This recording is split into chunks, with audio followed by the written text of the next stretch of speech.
Welcome back दोस्तों। बस हो गया, लो आपकी मूवी आ गई। तो मूवी का नाम है दिया, साली मूवी ने रुला दिया। जी हाँ, आप भी अपने साथ एक टिश्यू पेपर या एक रुमाल या एक बाल्टी रख के बैठिए, क्योंकि आज आपकी आंखों से वाटरफॉल बरसने वाला है। और एक कन्नड़ा मूवी है, हमारे चैनल पर ये तीसरी कन्नड़ा मूवी है और इस मूवी के डायरेक्टर है के.एस. अशोका। पहले स्टोरी के बारे में बात करें तो थोड़ी बहुत मुझे कॉपी लगी, लेकिन फौरन डायरेक्टर साहब ने इस मूवी की स्टोरी को अलग रुख मोड़ दिया और ये चीज मुझे बेहद पसंद आई। दूसरी चीज है एक्टिंग, तीनों ने जबरदस्त एक्टिंग किया है। इस मूवी को देखते समय आपको ऐसा लगेगा कि आप अपने आप को मिरर में देख रहे हो। और तीसरा है इसका बैकग्राउंड म्यूजिक, सिचुएशन के साथ परफेक्टली सिंक हो रहा है। और चौथा है इस मूवी के डायलॉग्स, और यही इस मूवी की जान है। इसमें का एक एक डायलॉग आपको तीर बनकर आपके दिल को छुएगा। ऐसे जबरदस्त शायराना डायलॉग्स है इसमें, और मैं इस मूवी को इसी डायलॉग्स के साथ एक्सप्लेन करने वाला हूँ। हो सकता है वीडियो लंबी हो, तो चलिए रोने के लिए स्टार्ट हो जाइए। तो मूवी की शुरुआत में ही हमको एक लड़की को दिखाया जाता है और इसका नाम है दिया, दिया स्वरूप बॉन्ड, जेम्स बॉन्ड। और दिया दिखने में कुछ घायल नजर आती है और किसी सुनसान रेलवे ट्रैक पर बैठी हुई रहती है। और दिया अपने मन में कहती रहती है, ऐ खुदा, इस दुख के साथ मैं और जिंदगी गुजार नहीं पाऊंगी। अब मेरी जिंदगी में जीने का कोई सहारा नहीं है। दुख और प्रॉब्लम से मेरी जिंदगी भरी पड़ी है। ऐ खुदा, मैं शांति चाहती हूँ, हमेशा के लिए शांति। तो इसके बातों से आपको पता चल चुका होगा कि दिया सुसाइड करने यहाँ पर आई है। ऐसा कहते हुए दिया हमको अपना फ्लैशबैक दिखाने लगती है। बात है उन दिनों की जहाँ पर दिया अपनी कॉलेज की पढ़ाई कर रही होती है। एक दिन दिया लाइब्रेरी में बैठकर अपना सर नीचे झुकाकर अपनी पढ़ाई कर रही होती है। तब उसको कुछ अजीब सी फीलिंग होने लगती है, जैसा उसके कान में आकर कोई ये कह रहा हो, अपना सर उठाकर ऊपर देखो। पता नहीं दिया को ऐसा क्यों लगा। वो अपना सर उठाना नहीं चाहती थी, लेकिन किसी चीज ने उसको मजबूर किया और दिया अपना सर उठाती है। ऐसा देखने की देरी दिया की आंखों में कुछ अजीब सी चमक आने लगती है, जैसा इसने कोई अजूबा देख लिया हो। और दिया के सामने एक लड़का खड़ा हुआ रहता है और इसी का नाम है रोहित। तो यहाँ पर दिया रोहित को देखने की देरी उसको ऐसा फील हुआ कि सारी कायनात में ये दोनों अकेले हैं, जैसा थानस ने चुटकी बजाई हो।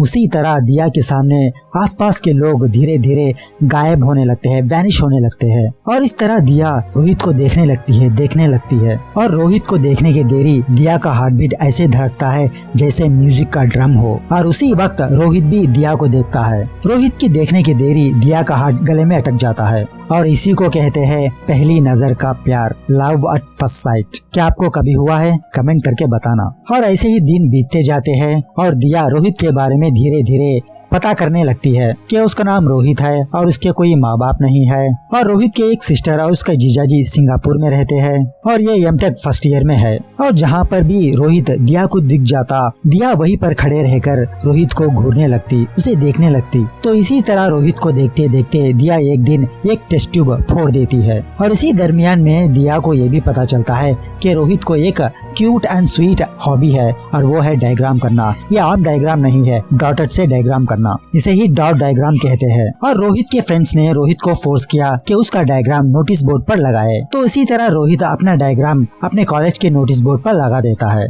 और इस डायग्राम को दिया देखती रहती है, जी भर के देखती रहती है। और वही पीछे से दो लड़कियां उस डायग्राम को देखकर कमेंट कर रहे होते हैं। यानी ये दो लड़कियां कहती है, डायग्राम ही इतना अच्छा है तो डायग्राम डालने वाला और कितना अच्छा होगा। इस तरह उस डायग्राम के फॉलोअर्स बढ़ने लगते हैं। इनकी बातें सुनकर दिया जेलस फील होने लगती है और रोहित अपने फ्रेंड को यहाँ पर बुला ले आता है उस डायग्राम को देखने के लिए। लेकिन वो डायग्राम यहाँ से गायब रहता है। रोहित का फ्रेंड कहता है, कहाँ है तुम्हारी ऐश्वर्या? लेकिन ऑफ कोर्स वो डायग्राम, वो ऐश्वर्या दिया के पास होती है। दिया ने उस पेंटिंग को चुरा लिया है। और इसी तरह रोहित एक और डायग्राम डाल के नोटिस बोर्ड पर फिर से चिपका देता है। लेकिन थोड़ी देर बाद वो पेंटिंग भी गायब होती है। तो यहाँ पर दिया इन दोनों पेंटिंग को देखकर ऐसा कहती रहती है, सॉरी रोहित, तुम्हारे पेंटिंग्स मैंने ही चुराए हैं। आई थिंक लव के साथ जेलस भी फ्री में आता है, इसीलिए लोगों की तारीफ सुनकर मैं जेलस फील होने लगी। उसके बाद दिया एक दिन डिसाइड कर लेती है कि वो रोहित से जाके बात करे। बस हो गया ताड़ना, बस हो गया चुराना, अब जाके डायरेक्ट बात करना है। तो यहाँ पर दिया कुछ लाइन्स रट्टे मारने लगती है, कैसे वो अपने आप को इंट्रोड्यूस करवाए। और दिया यही दो लाइन्स सुबह शाम रट्टा मारने लगती है और वो है ये लाइन्स, एक्सक्यूज मी, आपका नाम रोहित है ना? आप एमटेक फर्स्ट ईयर में हो ना? मेरा नाम दिया स्वरूप है। और यही दो लाइन से दिया तकरीबन 100 बार से ज्यादा प्रैक्टिस करती रहती है, जैसा वो कोई आंसर बैहाट कर रही हो। इवन तो दिया जब बस में होती है तो यही दो लाइन्स उस बस के कंडक्टर को बोलने लगती है। जब वो कंडक्टर दिया के पास टिकट मांगने के लिए आता है और कॉलेज जाने के बाद दिया रोहित का वेट करती रहती है और उसी तरह वही 2 लाइन से रट्टे मारने लगती है। और कुछ देर बाद रोहित अपने क्लास से बाहर आ रहा होता है और दिया अपनी लाइन्स याद करती हुई रोहित की तरफ आगे बढ़ने लगती है। इस तरह ये दोनों धीरे धीरे एक दूसरे के करीब आने लगते हैं। लेकिन सडनली रोहित अपना सर उठाता है। दिया रोहित को देखकर वहाँ से चुपचाप निकल जाती है। तो इस तरह दिया रोहित से बात करने के लिए कुछ मौका ढूंढती रहती है। कभी लाइब्रेरी में बात करने की कोशिश करती है और कभी उसके पीछे जाते जाते उसको हाय बोलना चाहती है, लेकिन सडनली अपने कदम पीछे हटा लेती है। और कभी दिया रोहित को देखकर टॉयलेट में घुस जाती है। तो एक दिन दिया ऐसा सोचती है, मुझे कोई ठोस रीजन चाहिए रोहित से बात करने के लिए। अगर रीजन होगा तो बात करने में आसानी होगी। तो इस तरह दिया रोहित से बात करने का रीजन ढूंढती रहती है कि तभी उसको वो डायग्राम्स, वो पेंटिंग्स याद आने लगते हैं। और दिया सोच लेती है, हाँ मैं इस पेंटिंग के जरिए से रोहित से बात करूंगी। उसके बाद दिया उन पेंटिंग्स को लेकर रोहित के पास जाती है, उससे बात करती है, अपने 2 लाइन से उसके सामने रखती है। एक्चुअली में ये बात सच नहीं है, दिया वो ख्वाब देख रही होती है। और दिया अपने ख्वाब में ये भी देखती है कि धीरे धीरे दिया और रोहित ये दोनों एक दूसरे के करीब आने लगते हैं। तो दूसरे दिन दिया रोहित के क्लास के बाहर वेट करती रहती है कि कब रोहित आएगा, कब दिया रोहित से बात करेगी। तो सारे स्टूडेंट्स अपने क्लास से बाहर आ जाते हैं, लेकिन रोहित अभी तक बाहर नहीं आया। तो दिया समझती है शायद रोहित को कुछ ज्यादा काम होगा। एट लास्ट उस क्लास से स्वीपर्स भी बाहर आ जाते हैं, लेकिन रोहित अभी तक बाहर नहीं आया। ऐसे ही इंतजार करते करते शाम हो जाती है और दिया वहीं पर बैठकर रोहित का इंतजार करती रहती है, लेकिन ना रोहित आया और ना ही इसको रोहित दिखा। दूसरे दिन दिया रोहित के क्लासमेट से जा मिलती है और इस लड़की से रोहित के बारे में पूछती है। तो यहाँ पर दिया को ये बात पता चलती है रोहित को जॉब आ चुकी है और वो कोरिया जा चुका है और इसीलिए अपनी एमटेक की पढ़ाई बीच में ही स्टॉप कर दिया। ये सुनने के बाद दिया के दिल के टुकड़े 1000 हो जाते हैं। यानी इन सारे दिनों में दिया रोहित से बात करने का मौका ढूंढ रही थी और अब दिया को जब बात करने का मौका मिला, एक रीजन मिला, तो रोहित इस कॉलेज में नहीं, इस कॉलेज में क्या इस देश में ही नहीं रहा। यही अफसोस करती हुई दिया अपनी जिंदगी गुजारने लगती है। तो उसके बाद सीन है 3 साल बाद मुंबई में, जहाँ पर दिया अपनी पढ़ाई खत्म कर चुकी है और मुंबई में आकर अपनी जिंदगी गुजार रही है। इतने सालों बाद भी दिया रोहित को नहीं भूल पाई। रोहित का गम इसको हमेशा सताने लगता है, वो हमेशा अपसेट सी रहती है। एक दिन दिया लिफ्ट में अपने फ्लैट जा रही होती है, तब उसको आगे रोहित का झलक दिखाई देने लगता है और सडनली वो लिफ्ट डोर्स बंद हो जाते हैं और वो शक्ल को देखकर दिया सोचने लगती है, क्या मैंने अभी अभी रोहित को देखा या रोहित के जैसा दिखने वाला इंसान? नहीं, ये रोहित नहीं हो सकता, ये सिर्फ मेरा इमेजिनेशन है। कि तभी धीरे धीरे उस लिफ्ट के दरवाजे ओपन होने लगते हैं और बैम, वो सच में रोहित ही है। और भीड़ से रोहित को देखकर दिया का हार्ट गले में अटक जाता है और भीड़ से दिया अपने पुराने लाइन से रट्टा मारने लगती है, कैसे वो अपने आप को इंट्रोड्यूस करवाए। और यहाँ पर दिया शॉक में रहती है और उसी तरह नर्वस फील होती रहती है। उसके बाद दिया जब उस लिफ्ट से बाहर आ रही होती है कि तभी रोहित उसको आवाज देता है, एक्सक्यूज मी, आप दिया स्वरूप हो ना? ये सुनने के बाद दिया अपने आप को धीरे से पीछे घुमाती है और अपना सर हिलाती है, हाँ। और यहाँ पर रोहित अपने आप का इंट्रोडक्शन करवाता है कि मेरा नाम रोहित है और मैं इस कॉलेज में पढ़ता था वगैरह वगैरह। तो यहीं पर रोहित दिया से कहता है, मैंने आपको पहली बार उस केमिस्ट्री लैब में देखा था जब आप उस टेस्ट ट्यूब को फोड़ दिया था। ये सुनने के बाद दिया अपने मन में कहती है, वो टेस्ट ट्यूब तुम्हारी वजह से ही फूटा है। तो उसी में दिया रोहित से पूछती है, आप यहाँ पर क्या कर रहे हो? तो रोहित कहता है, हाँ किसी काम से मैं मुंबई आया हूँ और मैं 701 फ्लैट में रहता हूँ और यहाँ पर दिया का फ्लैट नंबर है 702, यानी ये दोनों एक दूसरे के अपोजिट है। ऐसे ही बात करते करते जब ये दोनों अपने अपने फ्लैट पहुँच जाते हैं, यहाँ पर रोहित दिया से पूछता है, दिया मैंने वहाँ पर 8 महीने पढ़ा है, इन 8 महीनों में क्या आप मुझे ऑब्जर्व किया है? क्या आपने मुझे कहीं देखा है? ये सुनने की देरी दिया रोहित से कुछ कहना चाहती है, शायद अपने मन की बात बाहर रखना चाहती है कि तभी दिया के फादर और उसके अंकल वहाँ पर आ जाते हैं और यहाँ पर एक दूसरे का इंट्रोडक्शन होता है और कुछ कैजुअल बातें होती है। उसके बाद दिया अपने फ्लैट में आकर उस होल के थ्रू रोहित को देखने लगती है और अपने मन की बात यहाँ पर बताती है, मेरी सारी कॉलेज लाइफ तुमको देखने में ही गुजर गई। जितना मैं तुमको देखती थी उतना मैं मेरी बुक्स को देखती तो मैं क्लास की टॉपर होती। और इसी तरह सोचते हुए दिया अपने आप में मुस्कुराने लगती है। इस तरह ये दोनों डे बाय डे एक दूसरे से बात करने लगते हैं और एक दिन रोहित अपनी एक हॉबी बताता है कि उसको जॉगिंग करना बेहद पसंद है। लेकिन यहाँ पर दिया सुबह के 9 बजे उठती है, अब ये कहाँ से जॉगिंग करेगी? दिया रोहित से कहती है, मैं रात को ढंग से सो नहीं पाती। ये सुनने के बाद रोहित दिया से कहता है, अगर ऐसा है तो आप एक काम करना, सोने से पहले चंद मिनट आप ऐसा सोचना कि आप अपनी आने वाली जिंदगी किसके साथ गुजारना चाहते हो। तो रोहित के कहने पर दिया इसी फार्मूले को फॉलो करती है। दिया अपनी आंखें बंद कर कर ये कहती है, मेरी विश है कि मैं सारी जिंदगी तुम्हारे साथ गुजारूं, आई लव यू। ऐसा कहने के देरी दिया के सामने रोहित नजर आने लगता है और इस तरह दिया रोहित को सोचते हुए उस रात गुजार लेती है। और दूसरे दिन दिया सुबह 6:30 बजे ही उठ जाती है और रोहित का इंतजार करती रहती है कि कब रोहित आएगा और कब दिया रोहित के साथ मिलकर जॉगिंग करेगी। रोहित को बाहर आता हुआ देखकर दिया भी बाहर आती है न्यूज़पेपर लेने के बहाने से, और यहाँ पर रोहित दिया को देखकर उसे जॉगिंग के लिए इनवाइट करता है। तो इस तरह ये दोनों सुबह सवेरे एक साथ जॉगिंग निकल जाते हैं। यहाँ पर दिया भाग नहीं पाती, ये इसका पहला जॉगिंग है। तो थोड़ी देर बाद दिया ऑफिस के लिए रेडी हो जाती है और फिर से रोहित का इंतजार करती रहती है। तो फिर से ये दोनों अपने फ्लैट से एक साथ बाहर आते हैं। इस तरह इन दोनों के बीच धीरे धीरे बातें बढ़ने लगती है, मुलाकातें होते रहती है। और एक दिन दिया ये नजारा देख लेती है, यानी रोहित किसी और लड़की को हक करते हुए रहता है। ये देखने की देरी दिया का दिल फिर से टूट जाता है, उसकी आंखों में आंसू निकलने लगते हैं और घर जाकर रोहित के पेंटिंग्स को फाड़ने लगती है। और दिया ये सोच लेती है कि इसने फिर रोहित को खो दिया है और अपने टूटे हुए दिल के साथ वो अपने आप को जख्मी भी कर लेती है। जब वो अपने फ्लैट आती है तो उसके फ्लैट के बाहर एक गिफ्ट पड़ा हुआ रहता है। दिया उस गिफ्ट को लेकर अपने फ्लैट ले जाती है और उसको ओपन करती है। वो तो एक बुक होती है। तो दिया जब उस बुक को ओपन करती है तो ये शॉक में रह जाती है, जैसा लगता हो इसने कोई अजूबा देख लिया हो। और उस बुक में सारे के सारे दिया की पेंटिंग्स होते हैं जो रोहित ने ड्रा किया है। और लास्ट पेज में रोहित का एक लेटर भी होता है और उस लेटर में ये लिखा हुआ रहता है, डियर दिया, 19 मार्च 2016। वो दिन मेरे लिए इतना खास है कि मैं बता नहीं सकता। जब तुमने उस टेस्ट ट्यूब को फोड़ा था उसी वक्त मैंने तुमको देखा और तुमको देखने की देरी मुझे प्यार हो गया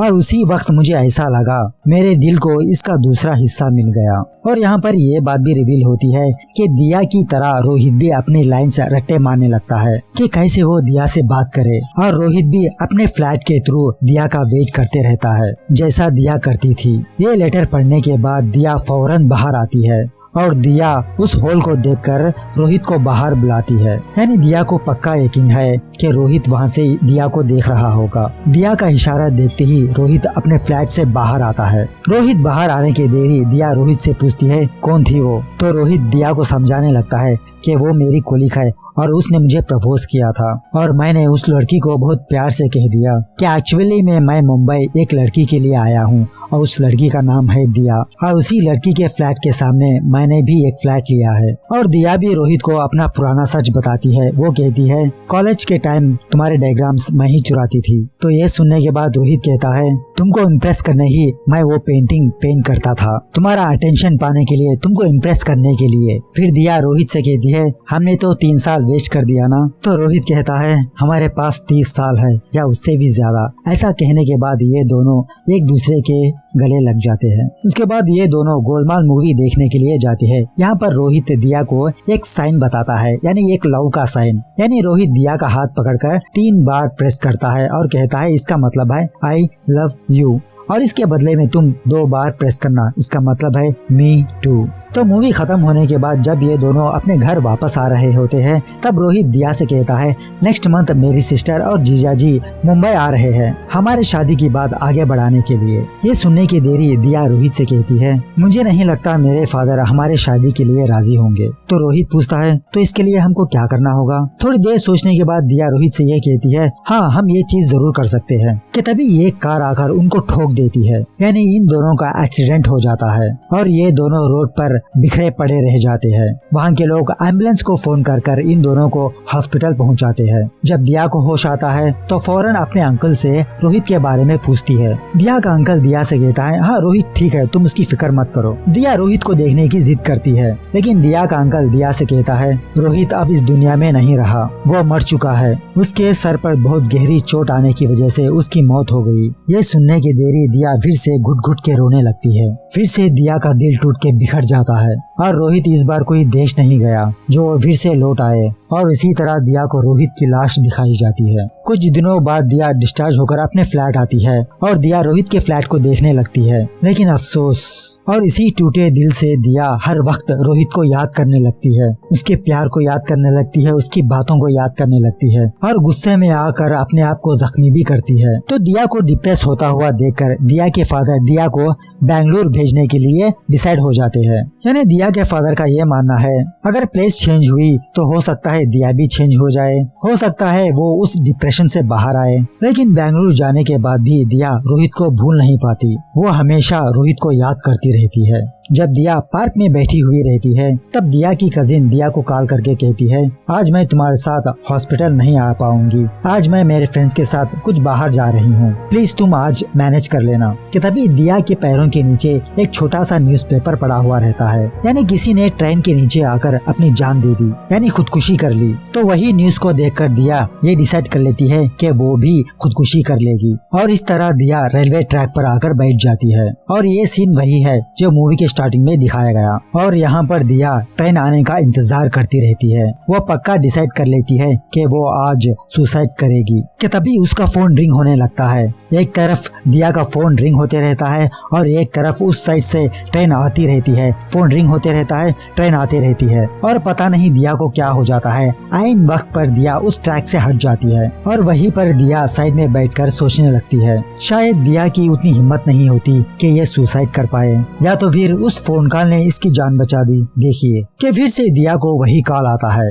और इसको कॉल करने वाला है ये आदमी और इसका नाम है आदि। तो आदि दिया से पूछता है इज दिस दिया सूप? तो दिया कहती है वो सूप नहीं है, स्वरूप है। आदि कहता है हाँ पता है, जस्ट किडिंग। यानी आदि एक हंसमुख किस्म का इंसान है, वो हमेशा जोक मारते रहता है, पंच मारते रहता है जैसा। Yes correct. और आदि दिया को फोन करने का रीजन बताता है, यानी जब दिया उस पार्क से बाहर आ रही थी तब कोई चोर आकर दिया की बैग चुरा ले जाता है और वहीं पर आदि भी होता है। आदि उस चोर को पकड़ लेता है और दिया की बैग को हासिल कर लेता है। आदि फिर से जब वहाँ पर आता है तो वहाँ पर दिया नहीं होती, तो किसी भी तरह एड्रेस फाइंड आउट करके आदि दिया को फोन करता है उसका बैग वापस करने के लिए। लेकिन यहाँ पर दिया आदि से कहती है मुझे बैग वैग कुछ भी नहीं चाहिए, वो बैग तुम ही रख लो। ऐसा कहकर दिया उस फोन को काट देती है। तो यही बात आदि अपने फ्रेंड से कहते रहता है, दिया के बारे में डिस्कस करते रहता है। उसने अपने बैग लेने से इनकार कर दिया, इसीलिए कहते हैं life is full of surprises and miracles. जब आदि अपनी बाइक को सर्विसिंग देने के लिए जाता है तो वहाँ पर आदि को ये बाइक दिखती है और आदि को ये बाइक बेहद पसंद आती है। लेकिन आदि के पास इतने पैसे नहीं है। एक्चुअली आदि की माँ किसी और गांव में रहती है और बेंगलुरु किसी मेडिकल कैंप से आई है और यहाँ पर आदि बेंगलुरु में शायद अपनी पढ़ाई कर रहा होता है। तो वही हॉस्पिटल में आदि को एक नाम सुनाई देता है और वो है दिया, दिया स्वरूप। ये नाम सुनने के देरी आदि दिया के साइड में जाके बैठ जाता है और उसको ताड़ने लगता है, उसको घूरने लगता है। जब दिया भी आदि की तरफ देखती है, ऐसा करते हुए आदि दिया से कहता है क्या मैं आपके चरण के फोटो लूं और आपके चरण को मैं अपने वॉलपेपर में सेट करना चाहता हूं। ये सुनकर दिया को कुछ भी समझ में नहीं आता। दिया अपनी सीट से उठ खड़ेती है कि तभी आदि दिया से कहता है दिया, दिया सूप। ये सुनने के देरी दिया समझ जाती है कि वो वही लड़का है जिसने मुझे फोन किया था और दिया अपनी सीट पे बैठ जाती है। यहाँ पर आदि दिया से कुछ मजाकिया तौर पर बात करने लगता है, लेकिन ऑफ कोर्स दिया बहुत डिप्रेस में रहती है। तो इसको डिप्रेस हुआ देखकर आदि दिया से कहता है अच्छा ठीक है, मैं आपको आपकी बैग लौटा दूंगा, प्लीज आप थोड़ी देर यहीं पर वेट करो, मैं घर जाकर आपका बैग ले आता हूँ। थोड़ी देर बाद जब आदि दिया की बैग ले आता है तो फिर से दिया वहाँ से गायब हो जाती है और यही बात आदि अपनी माँ से कहते रहता है दिया के बारे में और आदि अपनी माँ को लकी कहकर बुलाते रहता है। एक्चुअली इसकी माँ का नाम लक्ष्मी है, तो इन शॉर्ट आदि अपनी माँ को लकी कहते रहता है। और इसी बातों ही बातों में आदि उस बाइक की बात अपनी माँ से कहता है कि वो उस बाइक को खरीदना चाहता है, लेकिन ये बात इसकी माँ को पसंद नहीं। इतने पैसे रखकर वो भी लोन लेके तुम उस गाड़ी को खरीदोगे, कोई जरूरत नहीं है। तो आदि बहुत प्यार से बार बार अपनी माँ से रिक्वेस्ट करते रहता है, लेकिन बार बार इसकी माँ रिजेक्ट करती रहती है। तो ऐसे ही चलते चलते वो शोरूम आ जाता है जहाँ पर आदि ने अपनी बाइक की सर्विसिंग दे रखी है और ऊपर जाते वक्त आदि एक लास्ट बार अपनी माँ से पूछता है क्या सच में मैं इस बाइक को ना खरीदूं? तो उसकी माँ कहती है पता नहीं मुझे क्यों अच्छा नहीं लग रहा, प्लीज तुम उस बाइक को ना खरीदो। तो खैर किसी भी तरह करके आदि मान लेता है और इसी तरह आदि उस शोरूम में जाकर अपनी सर्विसिंग की बिल मांगता है और ये लड़की आदि को थोड़ी देर वेट करने के लिए कहती है और इसी गैप में आदि उस बाइक को फिर से देखने लगता है और सोचते रहता है कि काश ये बाइक मेरी होती। कहते भी वहाँ के कुछ लोग आदि के पास आते हैं और ये लड़की आदि से कहती है कांग्रेचुलेशन सर, आज से ये बाइक आपकी, यानी एक दिन पहले इस बाइक को आपकी माँ ने बुक कर लिया था और ये बाइक आपकी माँ से गिफ्ट है। तो वहीं से आदि की माँ आदि को फोन करके बताती है मुझे पसंद नहीं कि तुम चीजें खरीदो, मुझे पसंद है कि मैं तुमको चीजें खरीद के दूं। उसके बाद आदि अपनी माँ के पास आता है और अपनी माँ का उठने का इंतजार करते रहता है, क्योंकि यहाँ पर आदि ने अपनी माँ को लेकर एक लेटर लिखा है। वो लेटर सुनाने के लिए आदि अपनी माँ के पास आता है और इस लेटर में आदि ऐसा लिखा हुआ रहता है, डियर माँ। ये सुनकर इसकी माँ कहती है क्या तुमने मुझे माँ बुलाया, तुम तो मुझे हमेशा लकी बुलाते रहते हो। तो आदि कहता है मैं आपको क्यों लकी बुलाता रहता हूँ, यही जानने के लिए आप इस लेटर को पूरा सुनना जरूर। तो इसकी माँ कहती है अच्छा सुनाओ। आपने मेरी जिंदगी इतनी सिंपल कर दी, इतनी सिंपल कर दी, मेरी लाइफ में कोई प्रॉब्लम्स ही नहीं है और ना मैं प्रॉब्लम्स को जानता ही नहीं हूँ। कि तभी वहाँ पर आदि का घर का ओनर आ जाता है कुछ काम की वजह से। इसकी वजह से आदि उस लेटर को कंटिन्यू नहीं कर पाता। एक दिन आदि उसका फ्रेंड फिल्म देखने के लिए थिएटर जाते हैं। जब मूवी का ब्रेक होता है तो आदि के बगल में दिया बैठी हुई रहती है। ये दोनों एक दूसरे को देखते हैं और फिर से आदि दिया को नमस्कार करता है और फिर से दिया को ये कहता है मूवी एंड होने के बाद मैं आपको आपकी बैग लौटा दूंगा, प्लीज आप मेरे साथ मेरे घर जरूर आना। तो एक्चुअली में दिया अपने कजिन के साथ आई है, लेकिन दिया की कजिन कब का इसको छोड़ के चली गई है। तो यहाँ पर चलते चलते आदि दिया से कहता है सच कहते हैं life is full of surprises and miracles. Actually में मैं मूवी को आना नहीं चाहता था, लेकिन आइन वक्त पर मेरे फ्रेंड ने मुझे फोर्स किया तभी मैं आया। ये सुनने के बाद दिया आदि से कहती है तुम जैसा सोच रहे हो लाइफ को वैसा नहीं है। और एक बेगर को दिखाते हुए दिया आदि से कहती है ये है life full of problems and pain. ये सुनने के बाद आदि दिया से कहता है अच्छा तुम्हारे नजरिए में लाइफ मतलब ऐसा है क्या? चलो मैं आज तुमको एक कॉलोनी दिखाता हूँ जहाँ पर उन लोगों को कोई प्रॉब्लम्स ही नहीं है, वो पीसफुल से अपनी जिंदगी बिता रहे हैं। प्लीज 2 मिनट के लिए मेरे साथ आ जाओ। और इसी तरह आदि दिया को कब्रिस्तान ले जाता है और उन खबरों को दिखाते हुए दिया से कहता है ये है पीसफुल लाइफ, देखो कितनी शांति से सो रहे हैं, ना कोई प्रॉब्लम ना कोई पेन। और लाइफ में प्रॉब्लम होना चाहिए, इसी की वजह से लाइफ इंटरेस्टिंग होने लगती है। बिना प्रॉब्लम्स के लाइफ नहीं रहेगी। जब कोई भी हमारे सामने प्रॉब्लम आए तो हम उसको सॉल्व करना चाहिए, यही तो लाइफ है। तो ऐसा आदि दिया को मोटिवेट करने लगता है और यहाँ पर दिया अपनी सारी स्टोरी आदि को बताने लगती है कि वो किस वजह से सैड रहती है। ये सुनने के बाद आदि दिया से कहता है तुम्हारे पास इतनी हिम्मत है कि तुम खुदकुशी कर लो, और उसी हिम्मत में से तुम्हारे पास जरा भी हिम्मत नहीं है कि तुम अपनी जिंदगी को आगे बढ़ाओ। तो आदि की बातें दिया को भाने लगती है और धीरे धीरे दिया मोटिवेट होने लगती है। उसके बाद एक दिन रात आदि दिया को फोन करके बाहर बुलाता है। जब ये दोनों बाइक पे जा रहे होते हैं, दिया आदि से पूछती रहती है कि तुम मुझे कहाँ पे ले जा रहे हो, इतनी रात को कब्रिस्तान मत ले जाना, मुझे बहुत डर लगेगा। एक्चुअली में उस दिन दिया का बर्थडे होता है। आदि दिया को उसका बर्थडे सेलिब्रेट करने के लिए यहाँ पर लाया है अपने फ्रेंड्स को लेकर। तो पार्टी वार्टी खत्म होने के बाद आदि दिया को उसके घर छोड़ने आता है। यहाँ पर आदि को यह पता चलता है कि दिया के घर में कोई भी नहीं है, तो दिया आदि को कॉफी के लिए इनवाइट करती है।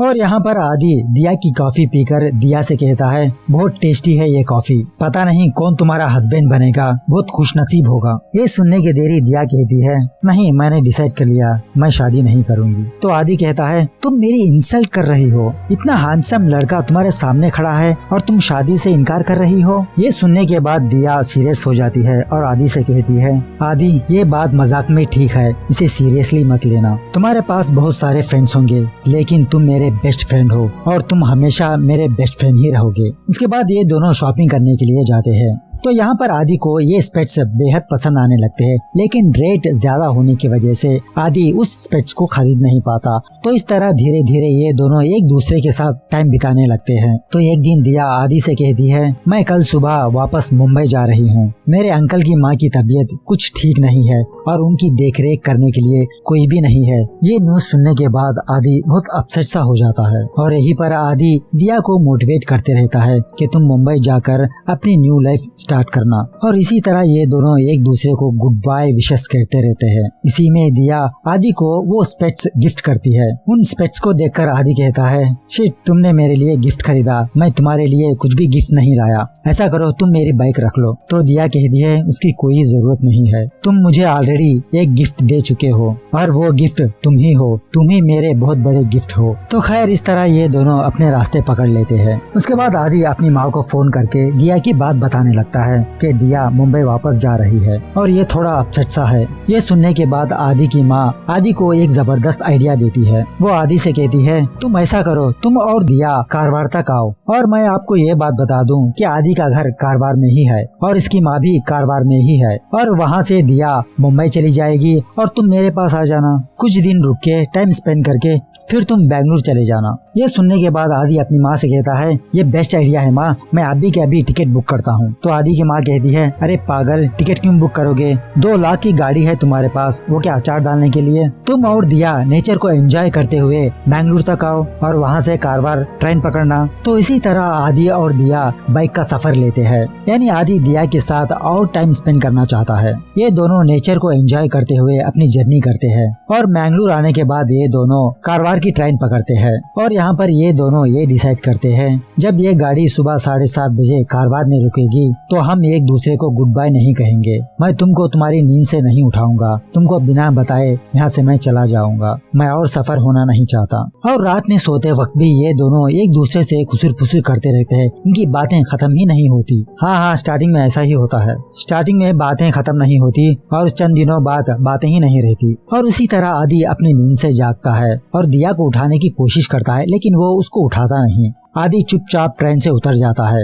और आदि की आंखों के सामने ही वो ट्रेन चली जाती है। ट्रेन जाने के बाद आदि अपने कदम आगे बढ़ाने लगता है कि तभी वो रुक जाता है, यानी दिया भी उसी ट्रेन से उतर चुकी है। और दिया आदि से कहती है, तुम में जरा भी कॉमन सेंस नहीं है, मैं तुम्हारे गाँव आई हूँ और तुम मुझे अपने घर ले जाना नहीं चाहते हो, तुम मुझे अपने घर को इनवाइट भी नहीं करते। तो इस तरह आदि दिया को अपने घर ले जाता है और अपनी माँ से मिलवाता है और उसी में आदि अपनी माँ की क्लिनिक आता है और तभी उसको उस लेटर की याद आती है और आदि उस लेटर को कंटिन्यू करते रहता है। मैं आज जो कुछ भी हूँ वो आपकी वजह से हूँ, मुझे पता है कि आप मेरी माँ हो, लेकिन मुझे ये पता नहीं चला कि आप मेरी बेस्ट फ्रेंड कब बने। तो फिर से इस बार आदि उस लेटर को कंटिन्यू कर नहीं पाता। उसको ये कॉल आता है कि दिया की तबीयत ठीक नहीं है, उसको फीवर है। तो फौरन आदि दिया को देखने के लिए जाता है, उसको टैबलेट्स देता है और इसी बातों ही बातों में दिया आदि से ये कहती है, जब भी तुमको नींद नहीं आए तो ये फार्मूला यूज करो, तुम ये सोच के सो जाना कि आने वाली जिंदगी तुम किसके साथ बिताना चाहते हो। तो इसी तरह आदि ये ख्वाब देखता है और उस ख्वाब में आदि ये कहता है कि मैं सारी जिंदगी तुम्हारे साथ गुजारना चाहता हूँ, आई लव यू। और उसके सामने दिया होती है। तो ये ख्वाब देखकर आदि झटके से अपनी नींद से जाग जाता है और दिया के बारे में सोचते रहता है, क्या मैं सच में दिया से प्यार करता हूँ। और यही बात आदि सुबह अपनी माँ से फोन में बात करते रहता है और आदि की माँ आदि से कहती है, तुम्हारे दिल की बात दिया को बता दो, तभी पता चलेगा ना कि दिया तुम्हारे बारे में क्या सोच रही है। तुम नेगेटिव थिंग्स को साइड में हटाकर अपने दिल की बात जाके बता दो। तो आदि कहता है, नहीं माँ, एक बार मैंने जोक में कहा था, उस वक्त दिया सीरियस हो गई थी, मैं अब दिया को खोना नहीं चाहता, उसका बेस्ट फ्रेंड ही सही। कि तभी दिया आदि के पास आकर कहती है कि उसको मुंबई फौरन जाना होगा, कुछ प्रॉपर्टी का इश्यू है, उसके पापा ने इसको बुलाया है और इसकी साइन जरूरी है। और उसके बाद ये रिवील होता है कि दिया के ख्वाब में भी आदि आया था और ये देखकर दिया भी सोच में पड़ जाती है, क्या सच में मैं आदि से प्यार करती हूँ, क्या मेरी बची खुची जिंदगी मैं आदि से बिताना चाहती हूँ, लेकिन वो आदि के सामने जाहिर नहीं करती। तो खैर उसी तरह आदि दिया को रेलवे स्टेशन छोड़ने जाता है। तो यहाँ पर इन दोनों के बीच कुछ बातें होती है और इन बातों में इन दोनों को ये फील होता है कि आदि दिया की बातें कर रहा होता है। तो ये फील करने के बाद आदि फौरन उस ट्रेन को चढ़ जाता है और ये दोनों एक दूसरे के गले लग जाते हैं। और यहाँ पर आदि दिया से कहता है, इसमें मेरी गलती नहीं है, मैंने तुमको प्रपोज नहीं किया। तो दिया भी कहती है, मेरी भी गलती नहीं है, मैंने भी तुमको प्रपोज नहीं किया। तो आदि कहता है, हाँ, हम दोनों की गलती नहीं है, ये तो सिर्फ लव की गलती है। और यहीं पर आदि दिया से कहता है, क्या मैं तुमको और थोड़ी देर हक कर लूं। तो दिया कहती है ट्रेन रुकने तक तुम्हारे पास टाइम है, जितनी देर चाहे उतने हक कर सकते हो मुझे। इस तरह ये दोनों फिर से लॉन्ग हक करते हैं। तो यही बात आदि अपनी माँ को आके सुनाता है और वो फिर से बेंगलुरु लौट चला जाता है। और दिया जब मुंबई अपने फ्लैट आती है तब पीछे से उसको कोई आवाज देता है, हाय दिया। तो दिया पलट के देखती है और वो कोई नहीं रोहित होता है। रोहित को जिंदा देखकर दिया शॉक में रह जाती है। एक्चुअली में हुआ ये होता है, उस एक्सीडेंट में रोहित का सर के पास कुछ ब्लड क्लॉट हो जाता है, उसकी वजह से वो कोमा में चला जाता है और रोहित को होश में आने में पता नहीं कितने दिन लगेंगे, 1 महीना, 1 साल, 1 दिन। अगर ये बात दिया को पता चल जाती तो दिया अपनी लाइफ छोड़कर रोहित के पास ही रहती, रोहित की फिक्र करती रहती। इसीलिए दिया के फादर ने दिया से झूठ कहा। उसके बाद यहाँ पर इन दोनों की शादी की बात चलती रहती है, दिया की और रोहित की। और दिया के फादर रोहित को अपना लेते हैं और इन दोनों को अकेला छोड़ देते हैं। और जब रोहित और दिया लिफ्ट में होते हैं तो रोहित झटके से दिया को हक कर लेता है और दिया से पूछता है, कैसी हो दिया? मुझे पता है मेरी मौत की खबर सुनकर तुमको कैसा फील हुआ होगा। क्या तुम मुझे भूल चुकी हो? जो भी हो, मैं वापस आ गया हूँ। आई लव यू दिया, I love you so much. लेकिन दिया को कुछ भी समझ में नहीं आता। दिया ये सिचुएशन देखकर रोने लगती है, घुट घुट के रोने लगती है। थोड़ी देर बाद दिया आदि को कॉल करके ये सारा सब कुछ बताती है रोहित के बारे में। ये सुनने के बाद आदि फिर से कहता है, life is full of surprise and miracles. और तुमने क्या डिसाइड किया? और आदि दिया से 5 मिनट मांगता है। 5 मिनट के बाद मैं ही कॉल करूंगा कहता है। और 5 मिनट्स के बाद आदि फिर से दिया को कॉल करके कहता है, दिया मैं तुम्हारे बगैर जी नहीं सकता। तुमने तो थोड़ी देर के लिए अपना फोन स्विच ऑफ कर लिया था, इसकी वजह से मेरी जान ही चली गई। और तुम्हारे बिना मैं मेरी लाइफ इमेजिन नहीं कर सकता। मैं अभी फौरन मुंबई आ रहा हूँ और ये सारी बात हम रोहित को बता देंगे। क्या कहती हो? क्या तुम रेडी हो? ये सुनने के बाद दिया चुप रह जाती है। वो आदि से कुछ कहना चाहती है लेकिन कह नहीं पाती। तो फिर आदि दिया से कहता है, थोड़ी देर के लिए मैंने ऐसा सोचा था, लेकिन मेरी माँ को मैं कैसे मुंह दिखाऊं? ऐसा किया तो मेरी माँ मुझे शेल्फिश बुलाएगी और मैं मेरी माँ को इस बात से हट नहीं करना चाहता। मैं मेरी माँ को प्राउड फील कराना चाहता हूँ। और तुम्हारा प्यार तो पहले से ही रोहित ही है, मैं तो बीच में आया। भलाई इसी में है कि तुम रोहित के साथ ही रहो, यही सही है और यही करेक्ट है। और मेरे लिए एक फेवर करना, ये सिम निकाल के फेंक देना। शायद मैं आदत में आकर तुमको फोन करूँ। Have a great life, bye, goodbye. लेकिन बाय कहने के बाद भी दिया अपना फोन नहीं रखती। तो आदि फिर दिया से कहता है, दिया मैं अब भी तुम्हारी सांसों को महसूस कर रहा हूँ कि तुमने अभी भी फोन नहीं काटा। मेरी फिक्र मत करो, तुम अपनी जिंदगी जी लो और अपने साइड से गिल्ट भी नहीं रखना कि तुमने मुझे धोखा दिया, ऐसा बिल्कुल भी मत समझना। बस तुम हैप्पी से रहो। उसके बाद आदि बेंगलुरु से चला जाता है और अपनी रूटीन लाइफ गुजारने लगता है बिना दिया के। आदि हर वक्त दिया की याद में रहता है। जहाँ जहाँ पर भी ये दोनों घूमे थे, आदि फिर से उन प्लेसेस को जाने लगता है और अपने अकेलेपन को मिटाने के लिए आदि अपनी माँ के पास आता है और सारा सब कुछ अपनी माँ को बता देता है। ये सुनने के बाद आदि की माँ आदि से कहती है, जो तुमने किया वो सही किया और मुझे तुम पर बहुत फख्र है। तो यहीं पर आदि अपनी माँ से कहता है, मैंने तो ये सारा सब कुछ दिया से कह दिया, कर दिया, लेकिन आज मुझे ऐसा लग रहा है जैसा कि हजारों लोग मेरे दिल पर खंजर चुबा रहे हो। इतनी तकलीफ हो रही है माँ मुझे। ये सुनने के बाद आदि की माँ आदि से कहती है, जब तुमको अच्छा फील करे घर आ जाना। और आदि की तकलीफ उसकी माँ को बेहतर समझ आने लगती है कि इस वक्त आदि कैसा फील कर रहा है, कैसा सफर कर रहा है। सेम उसी तरह आदि की माँ भी आदि को लेकर सफर करती रहती है। इसी को कहते हैं दुख बांटना। कि तभी दिया की कजिन आदि को कॉल करके ये बताती है कि कल दिया की वेडिंग है, क्या तुम मुंबई आ रहे हो या नहीं? अगर तुम आ रहे हो तो हम दोनों एक साथ जा सकते हैं। लेकिन ये बात आदि को बिल्कुल भी पता नहीं होती कि कल दिया की वेडिंग है। तो आदि कहता है, हाँ मैं जरूर आ जाऊंगा। तो घर जाने के बाद आदि अपनी माँ को दिया की वेडिंग के बारे में बताता है और उसी में अपनी माँ को ये भी कहता है कि वो दिया की वेडिंग में जाएगा। ये सुनने के बाद आदि की माँ आदि को मना कर देती है, लेकिन फिर आदि कहता है, माँ मैं उससे मिलने नहीं जा रहा, मैं सिर्फ उसे एक बार देखने के लिए जा रहा हूँ। और वेडिंग के बाद दिया और रोहित सिंगापुर चले जाएंगे, लेकिन फिर भी आदि की माँ उसको जाने नहीं देती। और जब आदि सो रहा होता है तो आदि की माँ आदि के पास आकर कहती है, बेटा लाइफ में पहली बार मैंने तुम्हारी बात ठुकराई है और इसी में हमारी भलाई है। लेकिन उस वक्त आदि सोया हुआ रहता है। जब सुबह होती है तो आदि डिसाइड कर लेता है कि वो मुंबई जाएगा और मुंबई की ट्रेन में बैठकर अपनी माँ को फोन करके यही बताता है, माँ लाइफ में पहली बार मैंने आपकी बात को टाला है, मुझे माफ कर देना, सॉरी। उसके बाद आदि दिया की वेडिंग को जाता है और यहाँ पर दिया को देखकर आदि की आंखों से आंसू रुक नहीं पाते। आदि फौरन वहाँ से उठ के जाने लगता है कि तभी आदि के सामने दिया की कजिन टकरा जाती है और आदि को फोर्स कर दिया के सामने लाती है। तो अब जाके दिया आदि को देखती है और यहाँ पर भी इसकी आंखों से आंसू रुक नहीं पाते और आदि यहाँ पर इन दोनों को बेस्ट विशेस देता है और टूटे हुए दिल के साथ वो वहाँ से निकल जाता है। थोड़ी देर बाद रोहित दिया का हाथ पकड़कर 3 बार प्रेस करता है, यानी इसका मतलब है आई लव यू। लेकिन दिया चाह कर भी रिप्लाई नहीं दे पाती। वो रिप्लाई देना चाहती है लेकिन दे नहीं पाती, कोई चीज उसको रोक रही है। तो वहीं पर दिया घुट घुट के रोने लगती है। उसके बाद दिया सारा सब कुछ रोहित को बता देती है। ये सारी स्टोरी सुनने के बाद रोहित दिया से कहता है, जब तुमने मरने को डिसाइड कर लिया था तो आदि ने तुमको नई लाइफ दी है और आदि के कारण ही तुम मुझे भूल पाई हो। मैं ये बात कहने के लिए झिझक रहा हूँ लेकिन दिल पे पत्थर रखकर तुमसे ये बात कह रहा हूँ, गो करो ना, गो मतलब जाओ और मेरी फिक्र मत करो, मैं वापस सिंगापुर चला जाऊंगा। काश मैं रिकवर ना होता तो अच्छा होता, हमारी तीनों की लाइफ अच्छी रहती और मेरी वजह से 2 इंसान सफर होंगे, ये मैं बर्दाश्त नहीं कर सकता। अच्छा है मैं ही सफर हूँ, तुम दोनों खुश रहो। तो इसी तरह दिया आदि के घर जाती है और यहाँ पर आदि का फ्रेंड होता है और दिया आदि के बारे में पूछती है तो यह आदमी दिया से कहता है, क्या आपको नहीं पता, यानी कल आदि की माँ की डेथ हो गई थी जब वो मुंबई से अपने घर आया था। तो ये आंटी आदि से कहती है, सीवियर हार्ट अटैक था बेटा, अगर घर पर कोई होते तो बचने के चांसेस थे, लेकिन आइन वक्त पर ना काम वाली थी ना तुम थे और तुम्हारा फोन नॉट रीचेबल था। ये सुनने के देरी आदि उन लोगों से कहता है, 5 मिनट आप बाहर जाइए प्लीज, मैं मेरी माँ से कुछ बात करना चाहता हूँ। तो आदि फिर से उस लेटर को बाहर निकालता है और अपनी माँ के सामने पढ़ना शुरू करता है। पता है माँ, मैं क्यों तुमको हर वक्त लकी लकी कहता हूँ, क्योंकि तुम मेरे लिए लकी हो माँ। Thank you lucky, thank you for being my mom. ऐसा इस तरह से वो लेटर खत्म होता है और यहाँ पर आदि घुट घुट के रोने लगता है। और उसके बाद दिया और आदि का फ्रेंड ये दोनों आदि को ढूंढते रहते हैं लेकिन आदि का कहीं पर आता पता नहीं होता।